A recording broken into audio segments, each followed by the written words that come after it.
এটা হলো আমার মুরগির খামার।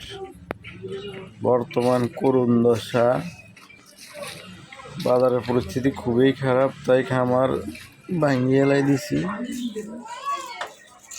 মুরগির ব্যবসা বর্তমানে খুবই খারাপ, প্রায় 10 লক্ষ থেকে 12 লক্ষ টাকার মতন ক্ষতিগ্রস্ত হয়েছে।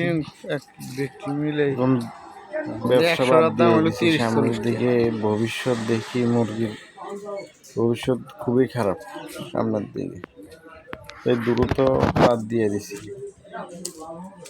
এই হলো পরিস্থিতি।